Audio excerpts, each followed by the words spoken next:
she's coming up, Mayor, I looked at all the forms. No other forms are marked called to the public.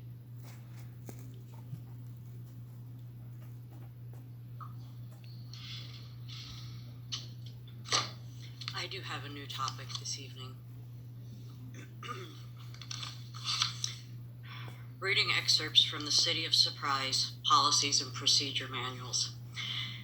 One excerpt on the very first page of written text states that it requires that public officials comply with the letter and the spirit of the laws and policies affecting the operation of government. It requires that every official be independent and impartial in matters brought before them.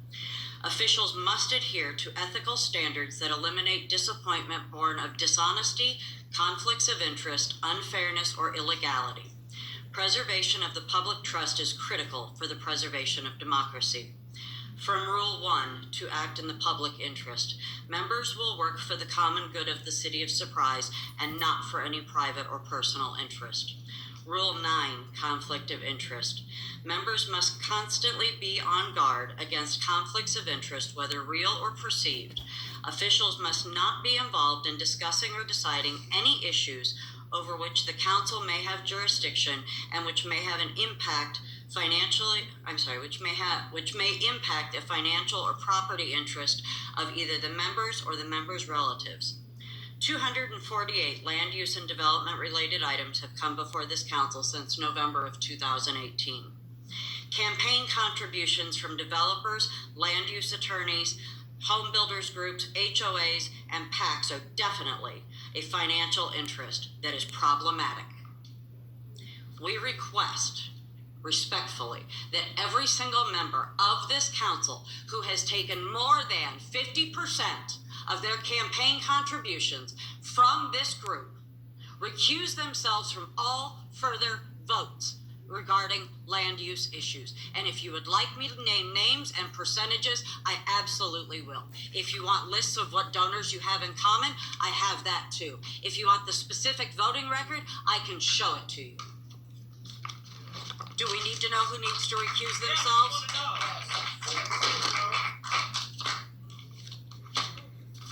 Mayor Hall, in 2018, 41.7% of your campaign contributions came from this development group. In 2020, that campaign number jumped to 92.3%, sir. With 245 votes in favor of development, that puts your voting percentage at 98.8%. Councilman Winters, in 2018, your campaign took in 68.6% of contributions from the development group. That is a significant increase from your previous campaign where it was only 19%. You have voted in favor of developers and land use matters 244 out of 248 times. Although it should be noted that in the city council minutes, you're actually assigned one more than that. It still reflects that error, sir. Councilman Remley, seriously, 100% of your 2020 campaign contributions came from the development category, as compared to your previous campaign where it was only 32.4%. Mr. Duffy, in 2018, 21.17% of your campaign contributions came from developers and developer interest groups. In 2020, that number increased to 37.41%. You have voted in favor of land use related items 99.2% of the time. Councilman Hastings, realtor PACs made up 23.79% of your contributions. You have voted yes 66 out of 67 times. Ms. Klein, 24.6% of your contributions came from developers and real estate PACs. You have voted yes 100% of the time.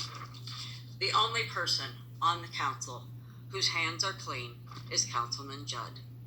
Councilman Judd is the only member to not take a single campaign contribution from anyone related to or involved in or affiliated with land development. Okay, that's it. You've got 4 minutes. Take your stuff.